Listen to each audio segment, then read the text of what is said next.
Bonjour à toutes et à tous, je suis ravie de vous accueillir aujourd'hui dans ce 16e épisode de votre podcast Apprendre à être soi. On continue la série sur les piliers de vie. Si vous ne savez pas ce que c'est qu'un pilier de vie, je vous invite à aller écouter l'épisode que j'ai fait spécialement sur les piliers de vie. Et aujourd'hui, on va parler des limites. J'ai choisi de vous en parler avant les fêtes de fin d'année parce que pour certains, les fêtes de fin d'année, ça peut être compliqué et on peut régulièrement passer ses limites. Donc, on en parle ensemble tout de suite.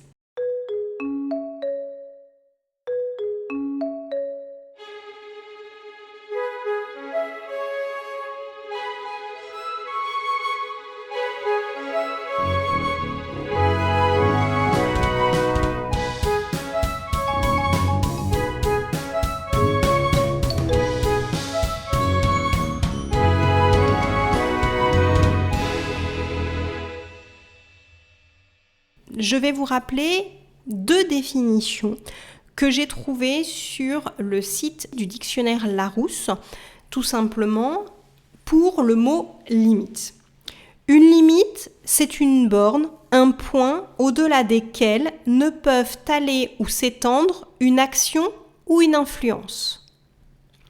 Et l'autre définition qui m'intéresse beaucoup par rapport à ce qu'on va parler aujourd'hui, c'est degré extrême de quelque chose, seuil de ce qui est acceptable. Donc, je vais commencer effectivement par vous dire de faire très attention à ce que j'entends par le mot limite.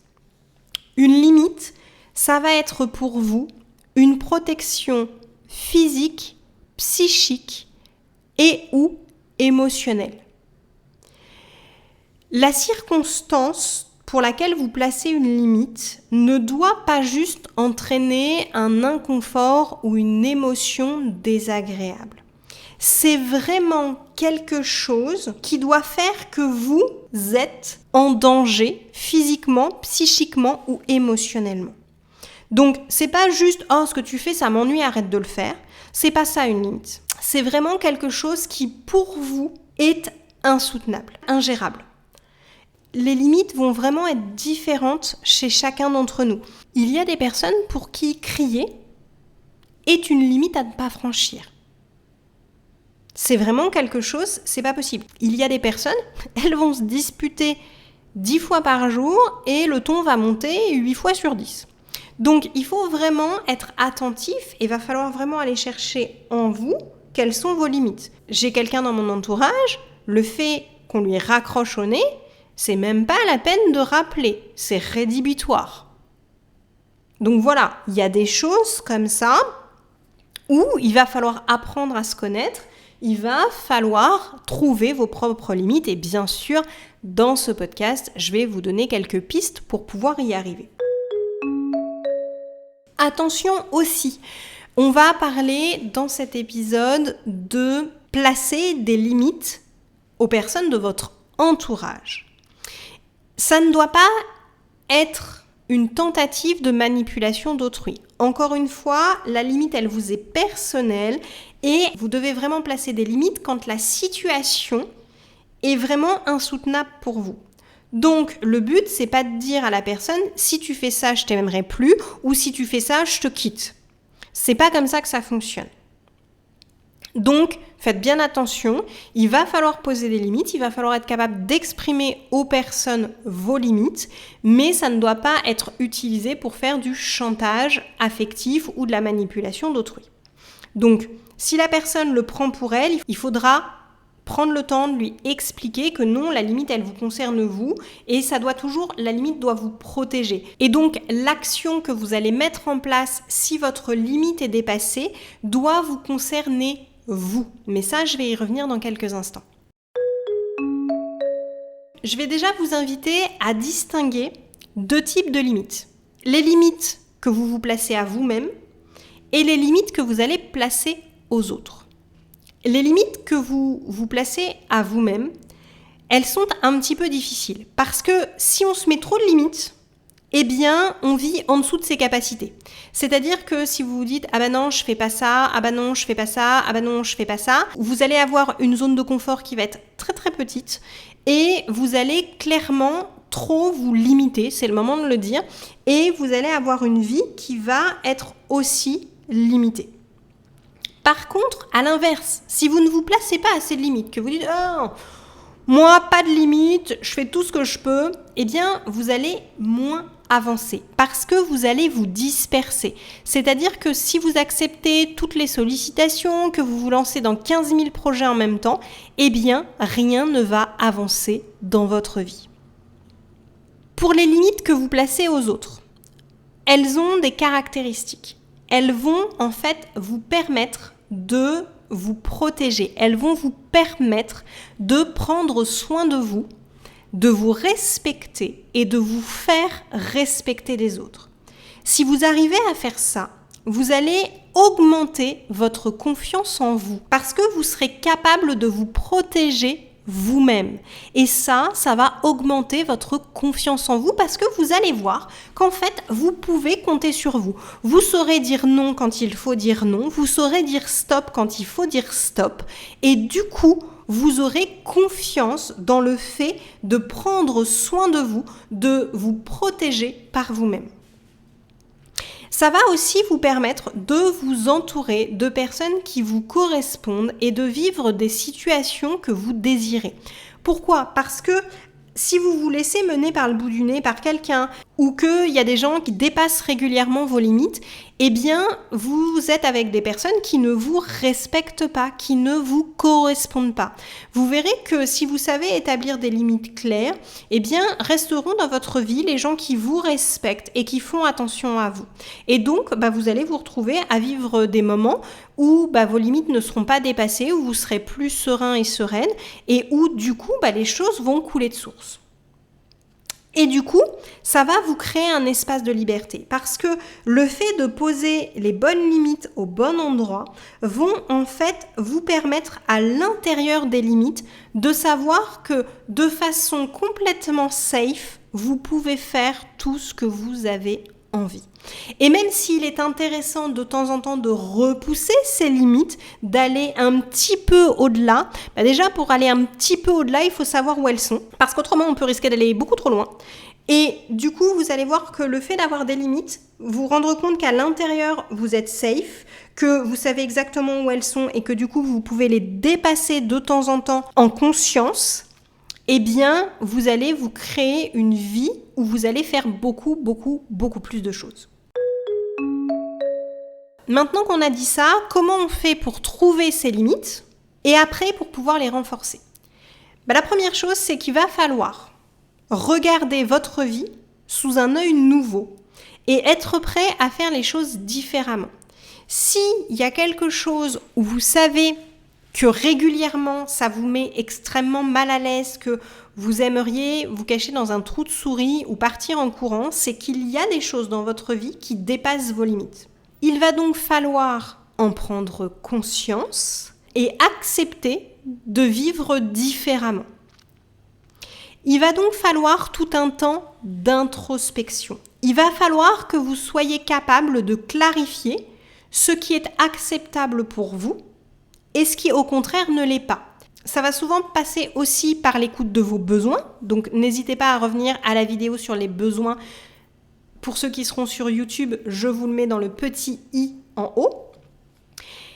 Ça va aussi souvent être en lien avec certaines de vos valeurs hautes. Des fois, on peut avoir une contradiction entre une valeur haute et le dépassement d'une limite. Ça, c'est pas évident. Par exemple, vous avez une valeur d'empathie. Du coup, à chaque fois que quelqu'un vient vous voir, vous dit « Ah, j'ai un souci, j'ai besoin d'aide », vous ne dites jamais non. Mais du coup, vous vous retrouvez à être sollicité en permanence et à ne jamais prendre de temps pour vous. Donc là, vous avez une contradiction entre une de vos valeurs hautes et le fait de dépasser vos limites. Et là, il va falloir faire un arbitrage avec vous-même et c'est pas toujours facile, je dois avouer. Donc, n'hésitez pas, prenez le temps. Il peut y avoir aussi une contradiction entre certaines de vos croyances et le fait de placer des limites. Vous pouvez avoir comme croyance qu'on doit toujours aider les membres de sa famille. Et bien même chose un peu qu'avec l'empathie, du coup qu'à chaque fois que vous avez votre oncle, votre sœur, votre beau-frère qui appelle en disant « Oh, on fait des travaux, on a besoin d'aide, oh, on a besoin de ceci, oh, tu peux emmener les enfants, ah, tu peux garder... » Et du coup, vous ne dites jamais non, parce que vous avez cette croyance que on doit toujours aider les membres de sa famille. Donc, voilà, faites attention, vous allez vous rendre compte, en cherchant vos limites, qu'elles peuvent se heurter à vos valeurs, à certaines de vos croyances, et vous allez aussi trouver certaines limites en travaillant sur vos besoins. Parce que vous allez vous rendre compte que vous avez un besoin de temps seul très régulièrement, eh bien, la limite, ça va être de ne pas accepter toutes les sollicitations. Pensez, quand vous allez faire de l'introspection et commencer à chercher vos limites, pensez à balayer tous vos domaines de vie. Personnel, professionnel, social, intime, familial, etc., etc. Allez voir aussi par rapport à votre santé, allez voir par rapport à tout ça. Parce que vous allez vous rendre compte qu'il y a des domaines de vie où on place très bien ses limites et d'autres où on a beaucoup plus de mal. Il y a des gens, dans leur vie professionnelle, ils n'ont aucun mal à placer des limites parce que ça leur est naturellement assez facile de placer des limites. Ils ont des horaires, ils ont un patron, ils arrivent très bien à gérer les choses. À l'inverse, il y a des gens qui ne vont pas du tout placer leurs limites au travail parce qu'ils vont considérer qu'ils sont employés par quelqu'un et du coup qu'ils n'ont pas à dire à leur patron que il n'a pas le droit de les insulter. Voilà, il y a des gens où le cadre professionnel va être plus facile pour placer des limites et d'autres, à l'inverse, ça va être complètement impossible de placer des limites à leur patron. Donc, pensez à vraiment regarder tous vos domaines de vie et puis, une fois que vous avez trouvé vos limites, je vais vous inviter, quel que soit le domaine, à placer clairement votre mode d'emploi et vos limites. Comme je vous l'ai dit, c'est un pilier de vie et donc chacun a des limites différentes. Et donc on a tendance à calquer aux autres nos propres limites alors que c'est pas du tout le cas. Et du coup les autres nous calquent leurs limites alors qu'elles ne sont pas les nôtres. Donc expliquez clairement aux personnes qui partagent votre vie que là et là, en fait, régulièrement, elles dépassent une limite, que vous avez fait un travail sur vous et que vous vous êtes rendu compte qu'à chaque fois qu'elles font ça, c'est vraiment très dérangeant pour vous et que vous aimeriez trouver une solution pour que vous, ça n'existe plus dans votre vie et voir comment ça serait gérable avec elles. Et par contre, expliquez-leur clairement, ça c'est possible pour moi, ça c'est impossible pour moi. Soyez très clairs. Plus vous allez tourner autour du pot, pire ça va être. Et après, pour les nouvelles personnes qui rentrent dans votre vie, vous allez voir que ça va devenir automatique. Vous le ferez naturellement au fur et à mesure que les personnes vont prendre de la place dans votre vie et en fonction de la place qu'elles ont dans votre vie. Et j'aimerais vous dire qu'en fait, ce qu'on se rend compte, pour avoir pratiqué, c'est que les gens vont jusqu'où vous les laissez aller. C'est assez bizarre, c'est que naturellement, les personnes vont aller jusqu'où on les laisse aller. Donc, ne vous auto-flagellez pas si vous avez des personnes qui dépassent régulièrement vos limites, mais vous verrez que si vous posez une limite, même si ça va être difficile, si c'est des personnes qui étaient depuis longtemps dans votre vie, moi je trouve ça plus facile avec les nouvelles personnes, mais pour celles qui sont anciennes où il va falloir changer les choses, comme il y a du changement, je trouve ça toujours un petit peu plus difficile, mais vous allez voir que si vous exprimez clairement aux gens que ça vous pose problème, que dans votre vie maintenant vous avez décidé que vous ne laisseriez pas les personnes aller plus loin que ça, eh ben vous allez voir que ça se fait assez naturellement. Si des fois la limite est dépassée, je vous invite à faire un rappel à la personne. Redites-lui, je t'avais demandé ça, j'en veux plus dans ma vie. Si tu recommences, il se passera ça. Et c'est en ça que je disais que ça ne devait pas devenir du chantage, parce que l'action que vous allez mettre en place, elle doit dépendre de vous. Si vous avez quelqu'un qui, dès qu'il y a quelque chose qui ne va pas, se met à crier, et que vous, dès que ça crie, c'est pas possible. Vous vous bloquez, vous n'y arrivez plus, vous réfléchissez plus. C'est vraiment une limite pour vous. Expliquez à la personne que la prochaine fois que vous êtes en train de parler d'un sujet, si elle se met à crier, vous sortirez de la pièce et vous ne reprendrez la conversation que quand la personne se sera calmée. Parce que vous, si elle crie, de toute façon, vous n'arrivez plus à réfléchir et ça n'est absolument pas productif. Si, par exemple, vous avez des collègues qui ont tendance à parler des gens qui sont absents et que ça vous met mal à l'aise et que franchement, ça ne vous plaît pas du tout, c'est vraiment quelque chose auquel vous ne voulez pas être associé,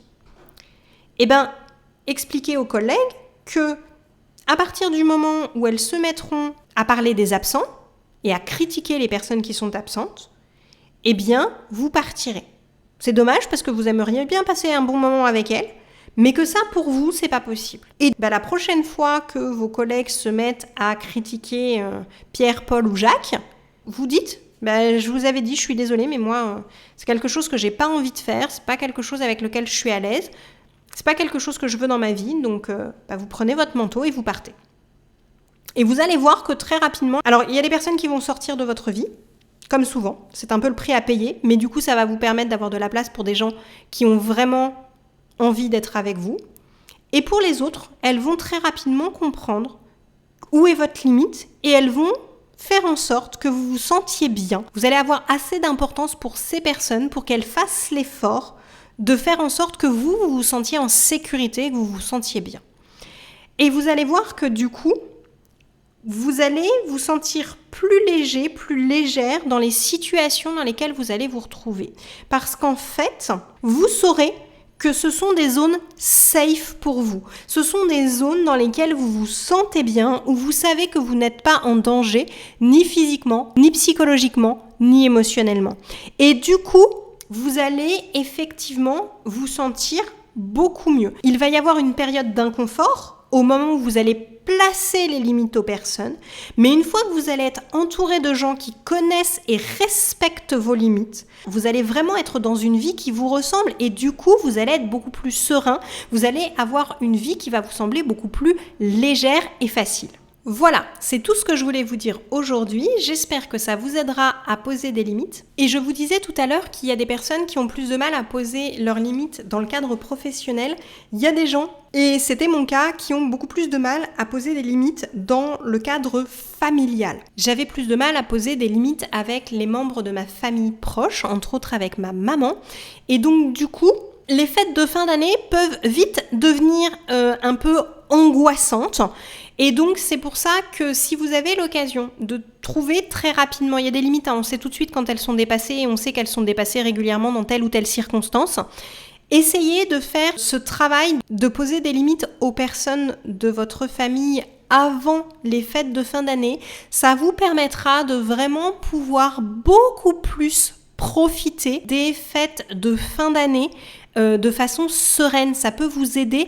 Et déjà, le fait d'avoir repérez vos limites, ça va vous permettre de voir tout de suite quand est-ce qu'elles sont dépassées et peut-être quand vous sentez que votre limite va être dépassée, même si vous ne l'avez pas encore placée à la personne, d'en profiter pour vous éclipser, pour aller jouer avec les enfants, pour proposer de faire la vaisselle ou quelque chose comme ça pour éviter la situation qui vous posera problème. Donc même si vous n'avez pas encore eu le courage et mis en place les limites avec les personnes, déjà le fait de les avoir mentalisées, de savoir où est vous-même votre limite, même si vous ne l'avez pas encore placée aux membres de votre famille, ça va peut-être vous permettre d'esquiver la situation qui dépasserait votre limite. Dernière chose, quand vous placez une limite à des personnes, n'hésitez pas à utiliser la communication non violente. Je vous donnerai dans quelques temps une petite méthode de communication non violente qui peut être hyper intéressante pour placer vos limites et pour régler certains parasitages. On a vu les parasitages la semaine dernière, pour régler certains parasitages liés à la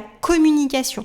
Je vous donnerai ça quand on aura fini la série sur les piliers de vie, donc si je ne dis pas d'erreur dans 15 jours. Voilà, c'est tout ce que je voulais vous dire aujourd'hui. J'espère que ça vous aura aidé et que ça vous aidera à avoir des relations plus apaisées avec vos proches. Je vous souhaite une belle soirée ou une belle journée en fonction de l'heure à laquelle vous m'avez écouté et je vous dis à très vite dans un nouvel épisode. Au revoir!